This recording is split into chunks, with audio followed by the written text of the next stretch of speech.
요한복음 13장 1절에서 10절까지입니다. 오늘 제목은 세족식의 의미라는 제목으로 오늘 말씀을 전하고자 합니다. 자, 여러분 한번 질문을 한번 해보겠습니다. 맞히시는 분에게 나중에 예배 마치고 상을 주겠습니다.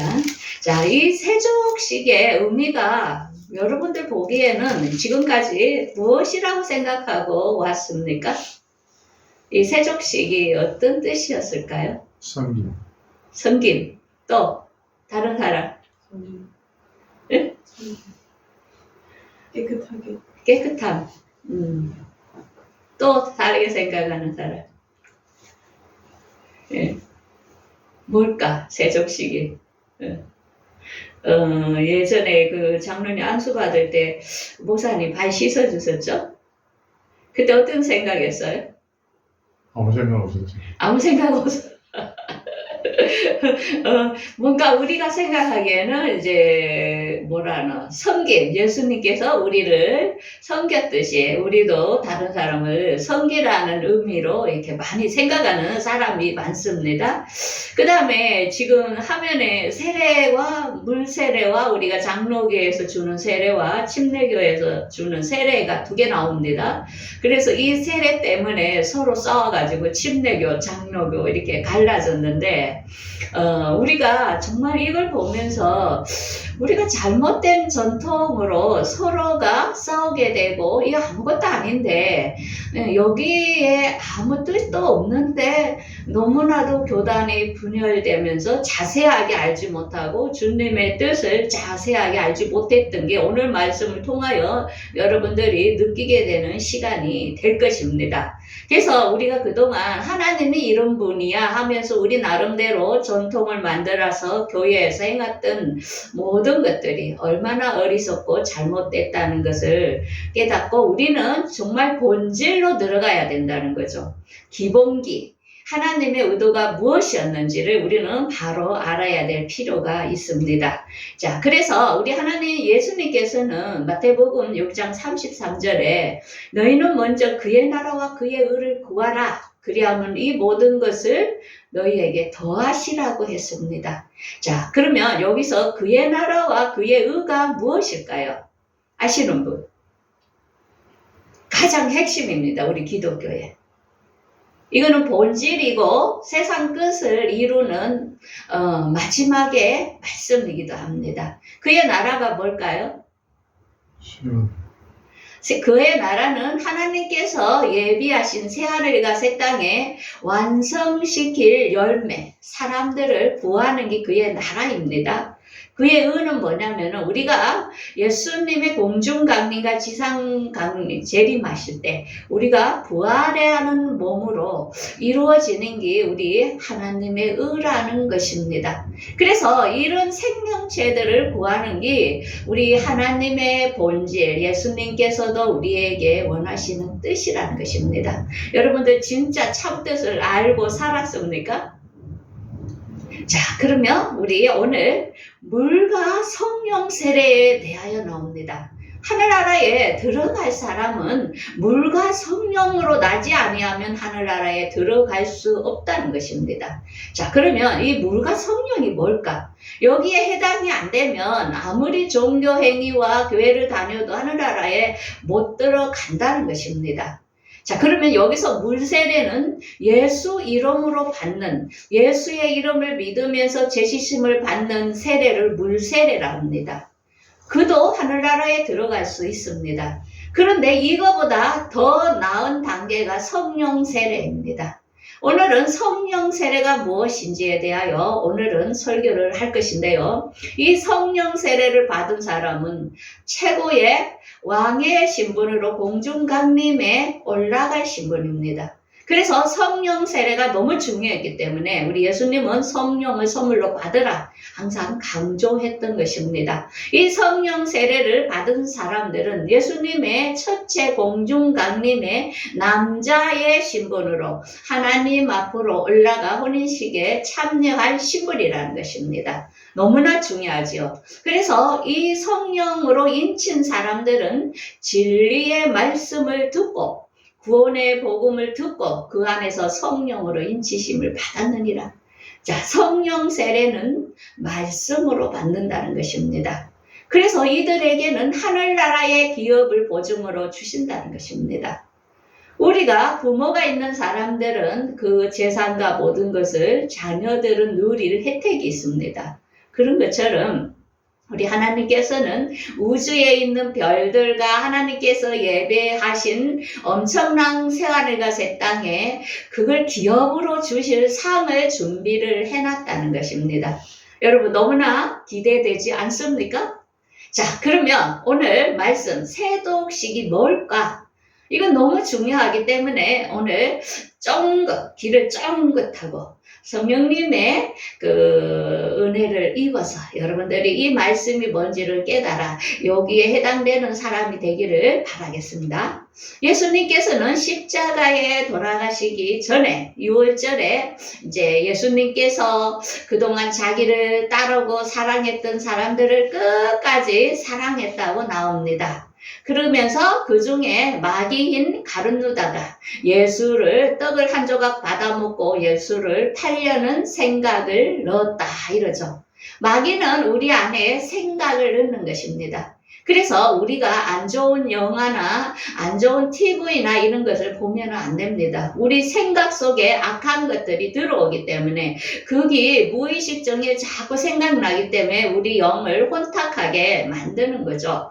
그러면서 예수님께서는 저녁 먹는 중에 예수님께서 이렇게 말씀하시죠. 내가 이제 하늘로부터 왔다가 이제 하나님께로 나는 이제 돌아간다 이렇게 말씀을 하십니다. 그러면서 예수님께서 저녁 잡수시던 자리에서 이렇게 저녁을 드시다가 일어나 겉옷을 벗고 수건을 가지다가 허리에 두르시고 우리는 문자 그대로 읽으면 예수님이 옷을 벗어가 수건으로 허리에 이렇게 둘었네? 이렇게 보죠. 그런데 성경은 다 계시기 때문에 성령께서 이 영으로 이걸 보여주지 않으면 우리가 깨닫지 못한다는 것입니다. 이 말씀은 무엇이냐면은 겉옷을 벗었다는 것은 이제 예수님께서는 육신의 모든 육체를 허물을 벗는 것입니다. 그가 육체를 이제는 상함을 받을 것을 우리에게 보여주고 있으며 허리에다가 이렇게 가져다가 허리를 이렇게 두른 것은 제사장으로서 예전에 구약시대의 제사장들은 옷을 하체까지 이렇게 허리에 두르면서 다 감추었습니다. 그래서 예수님은 이제는 마지막 대제사장으로서 우리를 위하여 그가 제사를 드릴 몸을 우리에게 보여주고 있는 것입니다. 그래서 예배소서 2장 14, 16절에 이렇게 말씀하시죠. 그는 우리의 화평이신지라 둘로 된 것을 하나로 예수님께서 그 육체로 하나가 되게 하게 하여 그가 십자가에서 자신의 몸을 제물로 드린 것입니다. 그러므로 이제는 십자가로 이 둘을 한 몸으로 하나님과 화목하게 하시고 원수되었던 우리를 하나님께 십자가로서 이제는 그 모든 것들을 소멸시켰다고 얘기합니다. 예수님께서는 우리를 위하여 본인의 몸으로 우리의 죄를 위하여 제물을 드릴 것을 이렇게 보여주고 있는 것입니다. 그러면서 5절에 이에 대하여 물을 떠서 제자들의 발을 씻으시고 그 두르신 수건으로 닦기 시작하매 자 예전에는 그 레위인들이 안에 성막에 들어가서 제사를 하기 전에 그 밖에 있는 물두멍 뜰에서 손을 씻었습니다. 이 물두멍에 손을 씻는 것은 정결하게 씻는 것을 예표합니다. 이거는 우리가 세례 요한이 말했던 물 세례를 상징하는 것입니다. 그래서 세례 요한까지는 회개의 세례로 물 세례를 말했지만은 이제는 예수님이 오시면서는 성령 세례를 주실 것을 예수님은 말씀했는데 자 그러면 예수님께서 왜 발을 씻었을까요? 아르신 분. 이거는 막 발을 씻었다. 굉장한 영적 차원에 들어간 사람입니다. 발을 씻은 이유가 뭘까요? 죄를 씻는 게.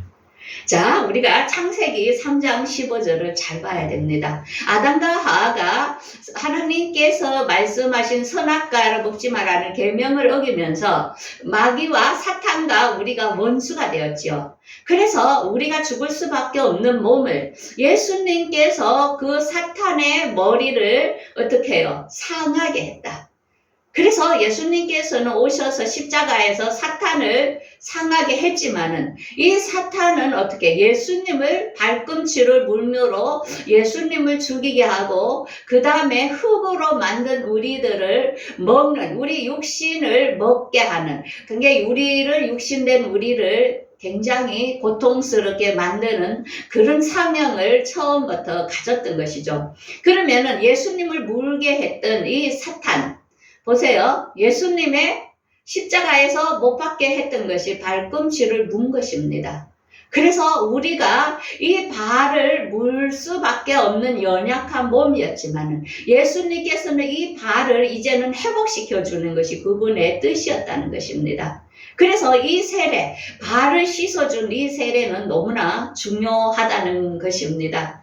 그래서 예수님께서 이렇게 말하죠. 내가 하는 것을 지금 내가 알지 못하나 이후에는 알리라. 이거는 뭐냐? 앞으로 성령, 오순절날 성령을 이곳에 보내줄 것을 예수님께서는 미리 알고 있는데 아직 제자들은 그 뜻을 알지 못했습니다. 그러면서 이제 제자들의 발을 씻고 베드로도 씻으려 하니까 그 베드로가 너무 송구스러워서 내 발을 씻으면 안 됩니다 하니까 예수님께서 이 발을 씻지 않으면 너는 나와 아무 상관이 없다. 이래 하니까 또 베드로는 한숨 더 떠서 그러면 내 발뿐만 아니라 손과 머리도 씻어주세요. 이렇게 하죠. 그러니까 예수님께서 이미 목욕한 자는 발만 씻으면 된다는 것입니다. 이미 목욕한 자는 무엇이냐? 예수님을 믿고 회개함으로 예수님이 나의 구주라고 인정하는 사람은 이미 목욕한 사람. 그들은 물세례를 받은 사람입니다. 그런데 이들의 신분은 앞으로 한란기를 들어가야 할 신분이라는 것입니다. 그러면 여기에 나아가 성령 세례는 무엇이냐? 성령 세례를 받은 것은 성령으로 그들이 세례를 받음으로 예수님의 부활까지도 알 수 있는 세례가 성령 세례라는 것입니다. 그래서 중요한 것은 하늘나라에 들어가려면 물과 성령으로 나지 아니하면 갈 수가 없는데 여기서 제자들의 발을 씻어준 것은 제자들은 왕의 신분으로 예수님과 함께 백성들을 다스린 신분으로 그들에게는 성령 세례를 줄 것을 약속을 한 것입니다. 그래서 이 성령 세례는 너무나 중요하기 때문에 성령 세례는 이렇게 예수님께서 이야기하죠. 내가 떠나가는 것이 너희들에게 유익하다. 내가 떠나가지 않으면 보혜사 성령이 너희들에게 오지 않는다. 그래서 이 성령 세례를 받아야만이 이분이 오셔야만이 죄에 대하여 의에 대하여 심판에 대하여 너희들을 알게 하여 주신다고 했습니다. 자, 그러면 질문을 하겠습니다. 죄라는 것은 무엇이라 했지요? 하나님의 부분. 예, 죄라는 것은 우리가 도둑질하고 욕하고 뭐 거짓으로 증거하고 이것을 하나님은 그것 때문에 구원을 못 받는 게 아니고 예수 그리스도 하나님의 말씀을 믿지 않는 게 죄라는 것입니다. 자, 그러면 이 세상에 하나님의 말씀을 믿지 않는 사람은 너무 많지요. 그들은 지옥으로 간다는 것입니다. 의라는 것은 무엇이라 했죠?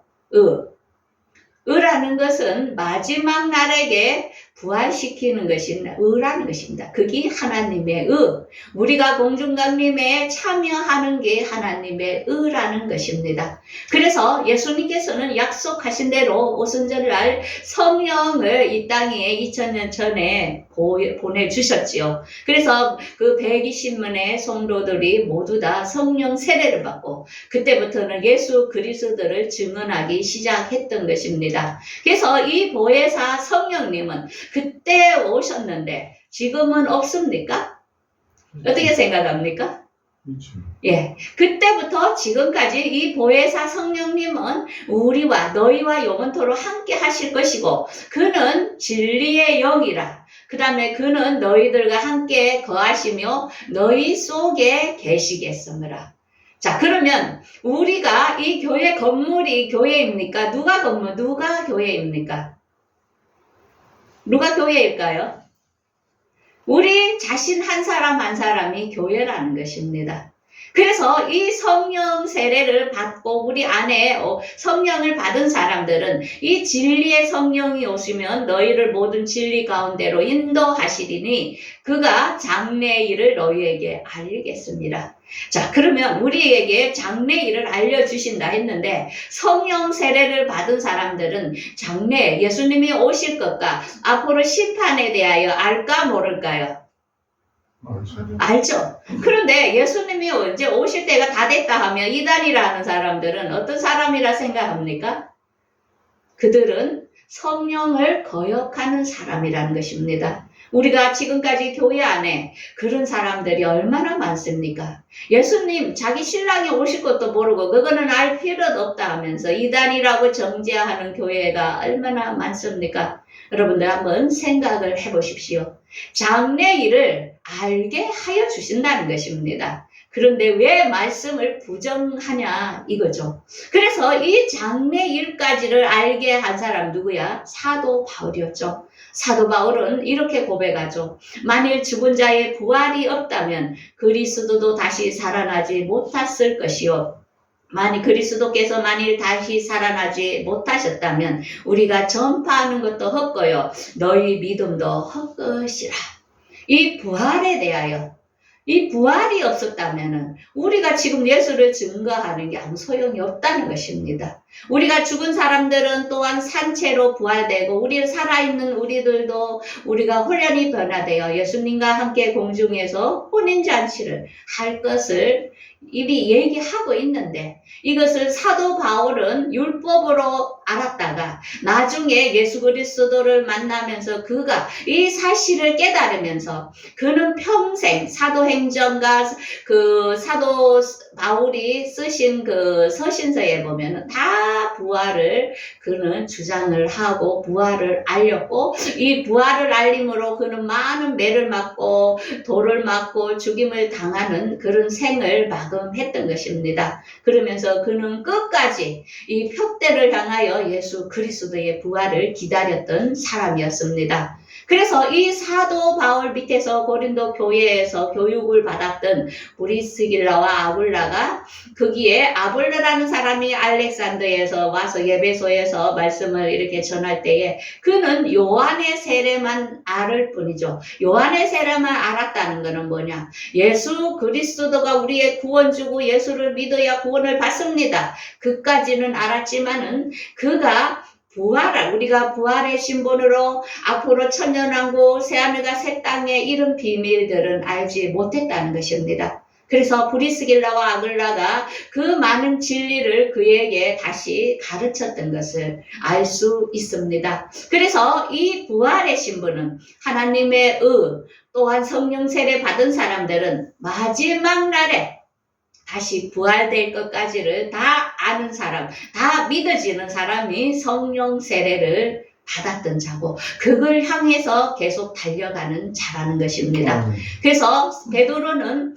말씀을 그때에 사도행전에 보면은 그들에게 말씀을 전할 때에 그 말씀을 듣는 사람들이 말씀을 듣는 모든 사람들이 성령의 부어주심으로 그들이 성령 세례를 받음으로 표정으로 방언도 하게 되었던 이런 사실을 증거하고 있습니다. 그래서 이 성령 세례는 예수 그리스도의 말씀을 말합니다. 6개의 항아리에 물을 부을 때 물이 말씀이죠. 우리의 흙으로 된 우리 같은 인간의 흙에 말씀이 부어질 때에 그가 가득가득 말씀이 찰 때에 포도주로 변한 것처럼 우리가 호련히 예수님께서 오실 때 마지막 나팔에 우리가 부활될 것을 우리에게 계시적으로 보여주고 있는 것입니다. 그래서 이제는 우리가 성령 세례를 깨닫는 것은 우리의 발꿈치를 물었던 사탄을 예수님께서는 온전히 회복시켰다는 것입니다. 우리를 부활하는 예수님과 같이 부활한 신분으로 우리를 회복시킴으로 우리를 발을 씻어 주신 것을 알 수 있습니다. 그래서 이 성령 세례를 받는 사람들은 마지막 나팔 때에 그가 썩지 않은 몸으로 부활된 신분을 말하고 있지요. 그러면서 여기에 제자들에게나 또 우리들에게 이 사실을 믿는 우리에게는 남자의 부활로 하나님과 그 보좌 앞으로 올라간다고 되어 있습니다. 남자와 여자의 신분이 틀리다 했지요. 이 세상에서 있는 남자 여자의 성별을 말하는 게 아니고 첫 번째 공중강림에 올라가는 신분이 남자, 성령 세례까지 받은 사람. 그 다음에 여자의 부활은 3년 반 적그리스도가 통치하는 이 시대가 올 때에 그들은 환란을 피하여 3년 반 동안 고통을 당하면서 예수 그리스도의 피를 씻으면서 지상 재림에 들어갈 사람이 물세례를 받은 사람들. 그들은 예수가 구원자라는 것을 그들은 인정하지만 이 부활의 신앙까지 말씀을 담지 않은 신분이 우리는 교회 안에 갈라져 있다는 것입니다. 여러분들 여기에 나는 어느 정체성에 들어갈까? 여러분 한번 생각을 해보세요. 그래서 이 신분이 마지막 그의 나라는 하나님의 완성은 새하늘과 새 땅을 완성하는 것이 목적입니다. 그래서 새 땅에는 왕의 신분들이 살 도성입니다. 그 다음에 새하늘은 하늘나라의 큰 영역을 말하는 것입니다. 그곳에 이 12 이렇게 나오죠. 계시록 21장 14절 그 성의 성곽에는 12 기초석이 있고 그 위에 어린 양의 12 사도의 이름들이 있더라. 12 사도는 그때 사도만 말하는 게 아니고 믿음이 장성한 성령으로 인침받은 사람들은 그때의 왕의 신분으로서 종들을 다스릴 그게 예수님께서 그렇죠. 너희들 나를 따른 너희들도 나와 함께 이스라엘을 심판하는 권세를 주겠다 이렇게 이야기했잖아요. 그런 것처럼 성령의 인침 받은 사람들은 여기에 왕의 신분과 새하늘과 새 땅에는 종의 신분, 그 다음에 믿음은 없는데 행위로 구속해줄 백성의 신분 세 종류가 새하늘과 새 땅에 앞으로 살아갈 신분, 계급층. 하늘나라는 계급층의 신분이라는 것입니다. 그래서 여러분들이 욕심을 내십시오. 나는 이거는 영원히 정해지는 것이기 때문에 어디에 투자를 하겠습니까? 그래서 우리 예수님께서 마지막으로 유언을 이렇게 하셨죠. 그러므로 너희는 모든 민족으로 제자를 삼아 아버지와 아들과 성령의 이름으로 세례를 베풀고 내가 너희에게 분부한 모든 것을 가르쳐 지키게 하라 했습니다. 그래서 여러분들이 왕권의 신분을 가진 사람들은 복음을 모든 사람들에게 전해야 될 사명이 있고 또 전하지 않으면 마음에서 괴롭고 불이 타는 것을 느낄 수 있습니다.